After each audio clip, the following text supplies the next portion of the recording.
आजच्या सत्रात स्वागत आहे. आज आपण मायक्रोसॉफ्ट लर्नच्या एका मॉड्यूलची ज्याचं नाव आहे अज्युअर कम्प्यूट अँड नेटवर्किंग सर्व्हिसेस त्याची चीरफाड करणार आहोत. आपण असं गृहीत धरूया की क्लाउड कम्प्युटिंगमधले जे मूळ सिद्धांत आहेत ते आपल्याला माहीत आहेत. आजचा उद्देश हा नाही की व्हर्च्युअल मशीन म्हणजे काय हे सांगावं, तर अज्युअरच्या जगात या सेवा वापरताना कोणते धोरणात्मक निर्णय घ्यावे लागतात हे समजून घेणं आहे.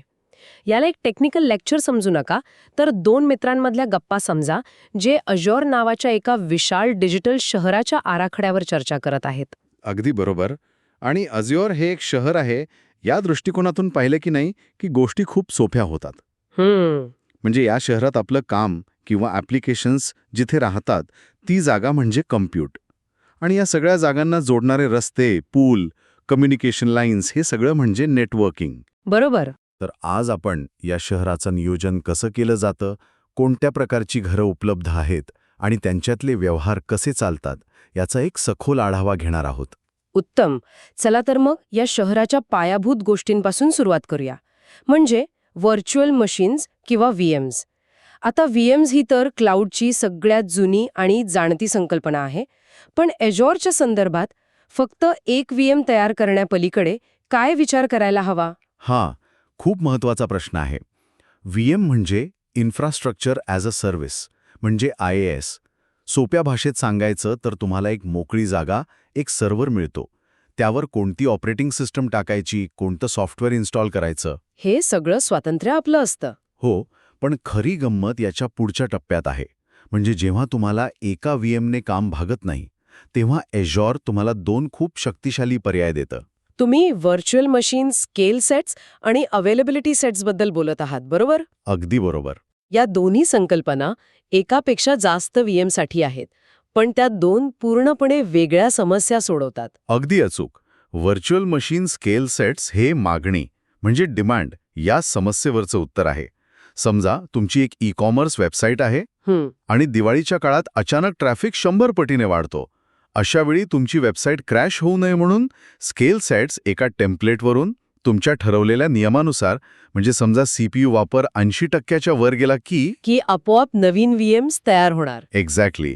आणि ट्रॅफिक कमी झाल्यावर ते व्हीएम्स आपोआप काढून टाकले जातात, जेणेकरून तुमचे पैसे वाचतात. अच्छा. हे म्हणजे सणासुदीच्या काळात जास्त गर्दी सांभाळण्यासाठी जादा काउंटर उघडण्यासारखं आहे. अच्छा. आणि व्हर्च्युअल मशीन अवेलेबिलिटी सेट्स हे झालं विश्वासार्हतेच्या म्हणजे रिलायबिलिटीच्या समस्येवरचं उत्तर. म्हणजे तुमचं ॲप मागणीनुसार मोठं होणं ही एक गोष्ट झाली आणि ते कोणत्याही परिस्थितीत बंद न पडणं ही दुसरी गोष्ट. बरोबर. अवेलेबिलिटी सेट्स हे सुनिश्चित करतात की तुमची सगळी अंडी एकाच टोपलीत नाहीत. अज्युअर काय करतं ते तुमचे व्हीएम्स वेगवेगळ्या फॉल्ट डोमेन्समध्ये विभागून ठेवतं. फॉल्ट डोमेन्स म्हणजे काय नक्की? म्हणजे स्वतंत्र वीज पुरवठा आणि नेटवर्क असलेले एक रॅक. त्यामुळे एका रॅकमध्ये काही समस्या आली तरी दुसऱ्या रॅकमधले तुमचे व्हीएम्स चालू राहतात. हो. आणि त्याचबरोबर ते अपडेट डोमेनचाही वापर करतात. म्हणजे मायक्रोसॉफ्ट जेव्हा काही मेंटेनन्स अपडेट करते तेव्हा ते एकाच वेळी सगळ्या व्हीएम्सना रिस्टार्ट करत नाहीत. ओके. म्हणजे काही ना काही व्हीएम्स नेहमीच चालू राहतात. हो. त्यामुळे तुमचं ॲप्लिकेशन ग्राहकांसाठी नेहमी उपलब्ध राहतं. म्हणजे थोडक्यात स्केल सेट्स हे व्यवसायाच्या चढ उतारांसाठी आहेत आणि अवेलेबिलिटी सेट्स हे पायाभूत सुविधांच्या अपयशापासून वाचवण्यासाठी. हा एक महत्त्वाचा फरक आहे. पण आता व्हीएम्स म्हणजे पूर्ण सर्व्हर सांभाळणं आलं. पण वापरकर्त्याच्या दृष्टिकोनातून विचार केला तर कंपन्यांना कर्मचाऱ्यांचे शेकडो लॅपटॉप सांभाळावे लागतात. हे सुद्धा एक प्रकारचं स्केलिंग आव्हानच आहे की नाही? यावर अज्युअर काही उपाय देतं का? नक्कीच. आणि तो उपाय म्हणजे अज्युअर व्हर्च्युअल डेस्कटॉप किंवा AVD. हे म्हणजे तुमच्या नेहमीच्या विंडोज 10 किंवा विंडोज 11 डेस्कटॉपला क्लाउडवरून स्ट्रीम करणं. अच्छा. कर्मचाऱ्याला फक्त एक इंटरनेट कनेक्शन आणि कोणतंही साधं डिव्हाइस लागतं आणि त्याचा संपूर्ण ऑफिसचा कम्प्युटर ॲक्सेस करता येतो. याचा सगळ्यात मोठा फायदा मला सुरक्षेचा वाटतो. म्हणजे सगळा डेटा आणि ॲप्लिकेशन्स अज्युअरच्या डेटा सेंटरमध्ये सुरक्षित राहतात. कर्मचाऱ्याच्या लॅपटॉपवर काहीच नसतं. बरोबर. म्हणजे लॅपटॉप हरवला किंवा चोरीला गेला तरी कंपनीचा डेटा पूर्णपणे सुरक्षित. तो तर आहेच, पण खर्चाच्या बचतीचा मुद्दाही तितकाच मोठा आहे. AVD मध्ये एक अशी खास सोय आहे जिथे एकाच विंडोज 10 किंवा 11च्या व्हीएमवर अनेक युजर्स एकाच वेळी एकाच वेळी लॉग इन करून काम करू शकतात. याला मल्टी सेशन म्हणतात. त्यामुळे 100 कर्मचाऱ्यांसाठी 100 VMs घेण्याऐवजी कदाचित फक्त 10-15 VMsवर काम भागतं. अरे वा, म्हणजे लायसन्सिंग आणि इन्फ्रास्ट्रक्चरचा खर्च प्रचंड वाचतो. हो, नवीन कर्मचारी आला की त्याला महागडा लॅपटॉप देण्याऐवजी फक्त एक AVD ॲक्सेस द्यायचा आणि तो पहिल्या दिवसापासून कामाला लागू शकतो. ठीक आहे, म्हणजे VMsनी पायाभूत सुविधा सांभाळल्या आणि AVDनी वापरकर्त्यांचे डेस्कटॉप्स. पण आधुनिक ॲप्लिकेशन डेव्हलपमेंटमध्ये पूर्ण ऑपरेटिंग सिस्टम सांभाळणं हे एक ओझं मानलं जातं. डेव्हलपर्सना फक्त त्यांचं कोड आणि त्याला लागणाऱ्या गोष्टींची काळजी घ्यायची असते. इथेच मग कंटेनर्सची संकल्पना येते. बरोबर. VM आणि कंटेनरमधला मूळ फरक हा व्हर्च्युअलायझेशनच्या स्तरावर आहे. VM काय करतं? ते हार्डवेअरला व्हर्च्युअलाइज करतं, ज्यामुळे प्रत्येक VMमध्ये स्वतःची पूर्ण ऑपरेटिंग सिस्टीम असते. याउलट कंटेनर ऑपरेटिंग सिस्टीमलाच व्हर्च्युअलाइज करतं, म्हणजे एकाच होस्ट OSवर अनेक कंटेनर्स चालू शकतात आणि प्रत्येक कंटेनरला वाटतं की ती त्याची स्वतःची OS आहे. अच्छा. यात फक्त ॲप आणि त्याच्या गरजेच्या लायब्ररीज पॅक केलेल्या असतात.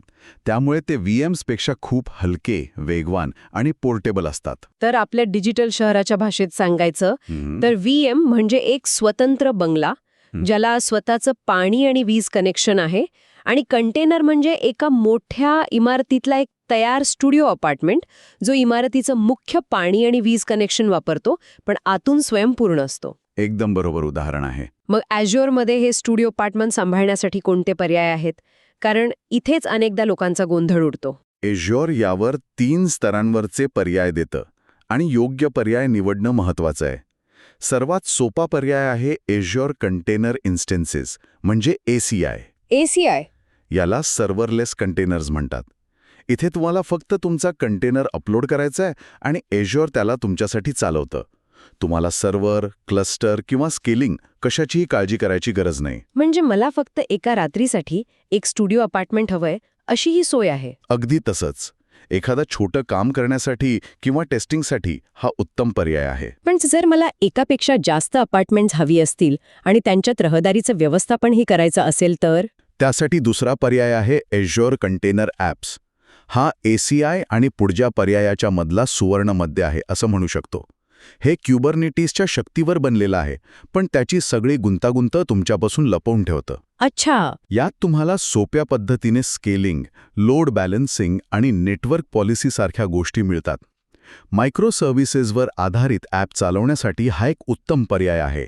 हे म्हणजे अशी अपार्टमेंट बिल्डिंग जिथे एक मॅनेजर आहे जो रहदारी सांभाळतो आणि गरज पडल्यास नवीन अपार्टमेंट्स तयार करतो.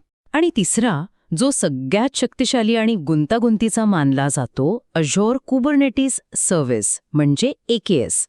मग याची गरज कधी पडते जर कंटेनर ॲप्स बरंचसं काम सोपं करत असेल तर?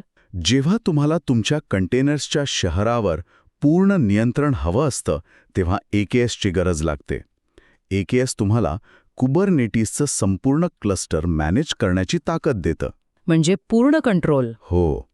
जेव्हा तुमच्याकडे हजारो कंटेनर्स असतात, त्यांची नेटवर्किंग अत्यंत गुंतागुंतीची असते, तुम्हाला सर्व्हिस मेश सारख्या प्रगत गोष्टी वापरायच्या असतात किंवा तुम्हाला क्लाउड नेटिव्ह इकोसिस्टममधल्या साधनांवर पूर्ण नियंत्रण हवं असतं, तेव्हा तुम्ही AKS निवडता. याला ऑर्केस्ट्रेशन म्हणतात. सोप्या भाषेत तुम्ही फक्त बिल्डिंग मॅनेजर नाही, तर तुम्ही संपूर्ण शहराचेच नियोजनकार बनता. बरोबर. म्हणजे ACI हे टास्कसाठी, कंटेनर ॲप्स हे ॲप्ससाठी आणि AKS हे सिस्टमसाठी आहे. आता आपण अमूर्ततेच्या पुढच्या पातळीवर जाऊया. आपण मशीन मॅनेज करण्यापासून ॲप मॅनेज करण्यापर्यंत आलो, पण काय होईल जर आपल्याला ॲप पण मॅनेज करायचं नसेल, फक्त एका घटनेवर प्रतिक्रिया देणारा कोड चालवायचा असेल तर? इथेच सर्व्हरलेस कम्प्युटिंगची खरी जादू दिसते आणि Azureचं उत्तर आहे Azure फंक्शन्स. सर्व्हरलेसचा अर्थ सर्व्हर नाहीत असा नाही. तर ते आपल्याला सांभाळावे लागत नाहीत. अगदी बरोबर. तुमचा कोड तेव्हाच चालतो जेव्हा एखादी विशिष्ट घटना म्हणजे इव्हेंट घडते. जसं की कोणी स्टोरेजमध्ये फाईल अपलोड केली, डेटाबेसमध्ये नवीन नोंद झाली किंवा HTTP रिक्वेस्ट आली. ही जिनी मॉडेलची कल्पना चांगली आहे. काम असेल तेव्हा बोलवा, कामाचे पैसे द्या आणि तो परत दिव्यामध्ये. पण प्रत्येक जादूसोबत काहीतरी किंमत चुकवावी लागते. सर्व्हरलेसच्या जगात असे कोणते छुपे धोके किंवा गॉटचाज आहेत का? म्हणजे जो कोड बहुतेक वेळ अस्तित्वातच नसतो, त्याला डिबग तेव्हा मॉनिटर कसं करायचं? उत्तम प्रश्न. सर्व्हरलेसमध्ये काही गोष्टींची काळजी घ्यावी लागते. एक म्हणजे कोल्ड स्टार्ट. जर तुमचं फंक्शन बऱ्याच वेळापासून वापरलं गेलं नसेल तर पहिल्यांदा चालण्यासाठी त्याला थोडा जास्त वेळ लागू शकतो. दुसरा म्हणजे फंक्शनचे स्टेटलेस असतात, म्हणजे ते मागच्या वेळी काय झालं होते हे लक्षात ठेवत नाहीत. त्यामुळे तुम्हाला स्टेट मॅनेज करण्यासाठी वेगळी सोय करावी लागते. आणि तुम्ही म्हणालात तसं डिबगिंग आणि मॉनिटरिंग पारंपरिक ॲप्सपेक्षा वेगळं असतं. त्यासाठी विशेष साधनांची गरज लागते. पण फायदा मोठा आहे. हो, फायदा एवढा मोठा आहे की तुम्हाला फक्त जेवढा वेळ तुमचा कोड चालला तेवढ्या मिलीसेकंदांचेच पैसे द्यावे लागतात. तर आपल्या डिजिटल शहरात आता बंगले, व्हीएम्स, अपार्टमेंट्स, कंटेनर्स आणि गरजेनुसार मदतीला येणारे जिनी फंक्शन्स तयार आहेत. पण हे सगळे एकमेकांशी सुरक्षितपणे कसे बोलणार? या शहराला एक सुरक्षित सीमा भिंत आणि अंतर्गत रस्ते तर हवेत. नक्कीच. आणि ते सीमा भिंत म्हणजे Azure व्हर्च्युअल नेटवर्क किंवा VNet. VNet हे Azure क्लाउडमधलं तुमचं स्वतःचं एक खाजगी, वेगळं केलेलं नेटवर्क आहे. ही एक अशी खाजगी वसाहत आहे जिचे रस्ते आणि पत्ते म्हणजे IP ॲड्रेसेस बाहेरच्या जगाला दिसत नाहीत. अच्छा. तुमचे सर्व रिसोर्सेस, VMs, डेटाबेस या सुरक्षित वसाहतीत राहतात. आणि या वसाहतीमध्ये सुद्धा आपण आणखी विभागणी करू शकतो का? म्हणजे रहिवासी आणि व्यावसायिक भाग वेगळे ठेवण्यासारखं? हो, त्यासाठी सबनेट्स वापरतात. तुम्ही तुमच्या VNetला छोट्या छोट्या भागांमध्ये विभागू शकता आणि त्यांच्यामध्ये वाहतुकीचे नियम म्हणजे नेटवर्क सिक्युरिटी ग्रुप्स लावू शकता. उदाहरणार्थ, तुमचा वेब सर्व्हर असलेला सबनेट डेटाबेस असलेल्या सबनेटशी बोलू शकेल, पण थेट इंटरनेटवरून कोणीही तुमच्या डेटाबेस सबनेटपर्यंत पोहोचू शकणार नाही. याने सुरक्षेचा एक अतिरिक्त स्तर मिळतो. छान. पण जर माझ्या 2 वेगवेगळ्या शहरांमध्ये म्हणजे रिजन्समध्ये 2 खाजगी वसाहती व्हीनेट्स असतील तर त्यांना जोडण्यासाठी मला सार्वजनिक इंटरनेटचा धोकादायक मार्ग वापरावा लागेल का? अजिबात नाही. त्यासाठी VNet पिअरिंग आहे. हे म्हणजे तुमच्या 2 वसाहतींमध्ये मायक्रोसॉफ्टच्या खाजगी नेटवर्कवरून एक सुरक्षित पूल बांधण्यासारखं आहे. अरे वा. आणि या पुलावरून होणारी वाहतूक कधीही सार्वजनिक इंटरनेटला स्पर्श करत नाही, त्यामुळे ती अत्यंत वेगवान आणि सुरक्षित असते. हे सगळं क्लाउडमधल्या अंतर्गत रस्त्यांबद्दल झालं. पण आपल्या खऱ्या ऑफिसला जे शहरात आहे त्याला या क्लाउडमधल्या वसाहतीशी कसं जोडायचं? इथेच VPN आणि एक्सप्रेस राऊटचा पर्याय येतो. आता VPN म्हणजे स्वस्त आणि सोपा मार्ग, पण त्याची काही मर्यादा आहे का? हो, VPN गेटवे सार्वजनिक इंटरनेटवर एक एन्क्रिप्टेड बोगदा तयार करतो. तुमचा डेटा सुरक्षित असतो, पण तो प्रवास सार्वजनिक रस्त्यावरूनच करत असतो. म्हणजे तुम्हाला इंटरनेटच्या गती आणि विश्वासार्हतेवर अवलंबून राहावं लागतं. बरोबर. अनेक छोट्या आणि मध्यम कंपन्यांसाठी हा एक उत्तम पर्याय आहे. पण एक्सप्रेस राऊट हा पूर्णपणे वेगळा आहे. हा म्हणजे तुमच्या ऑफिसपासून Azure डेटा सेंटरपर्यंत तुमचा स्वतःचा खाजगी हायवे तयार करण्यासारखा आहे. हे खूपच भारी वाटतं, पण याचा अर्थ तुम्ही एका विशिष्ट टेलिकॉम पार्टनरशी आणि मायक्रोसॉफ्टशी एका महागड्या करारात अडकून पडता. यात गोल्डन हँडकफ म्हणजे सोन्याच्या बेड्यांसारखा धोका नाही का, जिथे खर्च आणि गुंतागुंतीमुळे तुमची रणनीती बदलणं भविष्यात खूप कठीण होऊन बसेल? तुम्ही एक अतिशय महत्त्वाचा मुद्दा मांडला आहे. एक्सप्रेस राऊट स्वस्त नाही आणि तो प्रत्येकासाठी नाही. पण जेव्हा तुम्हाला अत्यंत कमी लेटन्सी, जास्त बँडविड्थ आणि 99.95% SLAची गॅरंटी हवी असते, तेव्हा त्याची किंमत योग्य ठरते.